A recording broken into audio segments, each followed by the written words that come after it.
Hello everybody, this is Fernando for the latest Cryptids and Monsters video. Alright, let's go ahead and let's do another entry here. This one yet again based on one of your newer suggestions. And this one yet again also tying to an almost Loch Ness type creature. Although because of the rarity of the sightings of this creature, and even then the people that did see them, it was kind of hard to describe how it looked like. It could be a different creature altogether. So in a minute I'll describe some of the features, and even those seem to run the full gamut. But what's also fascinating is that there's a very specific location for this creature too, and it's also been cited as recently as a couple of decades back. So it has to do with a creature that if you go to this location, who knows, you may run into it this day, but it's called this. It's called as the Eachy, and you're looking at it right now. So let's go ahead and let's talk about all the brief but fascinating info associated with this Loch Ness type creature. So what is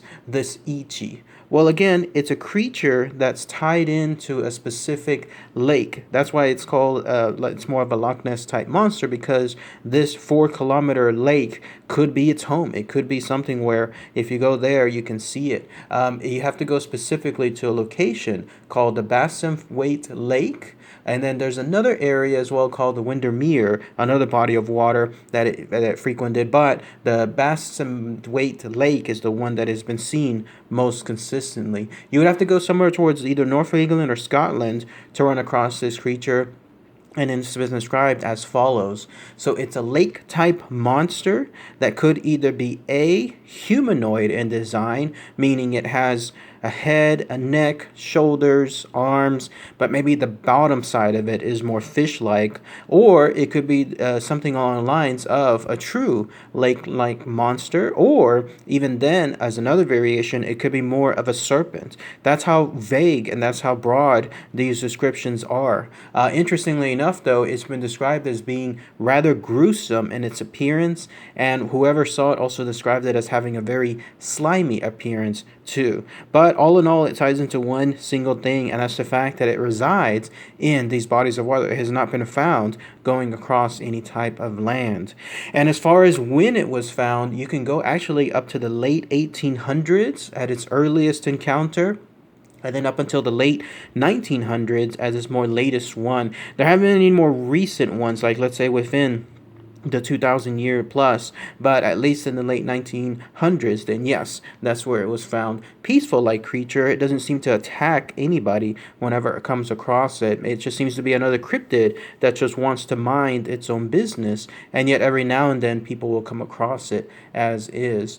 But let's go ahead and let's talk about, in fact, the experiences associated with this creature. In fact, there was one that was described, interestingly enough, there was a trip made in 1973 by two gentlemen, Rudolph Staveness and then Gunnar Jacobson. They went to that Scotland location, and they also went to England, and while they were there, they were able to photograph the creature. In fact, I think these are the only known 2 photographs that you'll be looking at that showcase what this creature looks like. Unfortunately, as you can see, it was pretty far away, like in terms of the photograph and the location, so you don't see much. You're basically seeing a dot. But this is what how Rudolph Staveness, what he described in terms of the experience. He stated, "Resting near the lake, I saw something that made me both excited and intrigued at the same time. Something strange was swimming in the lake. It ducked below the surface and reappeared some distance away, and the speed that the animal moved was amazing. I've never been able to find out what it was that I saw, and my story has been met with some ridicule." And when I was reading this information, totally pictured whatever this thing's head was peeking over, catching the attention of these two gentlemen, and then the speed, like you could probably see the huge undercurrents of this creature move underneath the lake, but still you can see the after effects of it on top of the lake, and I could see it just basically moving away at such a quick speed, and then taking one more peek, and that's when they took this photograph. Taking one more peek above the water to see what else was going on. I guess try to gauge how far away these guys now were from it. Also, there was another more scientific, in this case, guide or an exploration. This was back in 1961. There was an expedition done by 3 atomic scientists who went to that location and they explored the lake underneath it. If you're wondering why people don't do it now, like how easy would it be to just go there, just grab a boat, canoe, whatever it is, and then just some scuba gear and go below. Apparently diving is not allowed in that lake today, so I don't know the reasons why, but you cannot dive under that lake. So these guys, I don't know how they did it. Maybe they did it more on a research grant or something along those lines, but they did so. And while they didn't find anything involving this creature, they still took this more scientific approach to try to do so.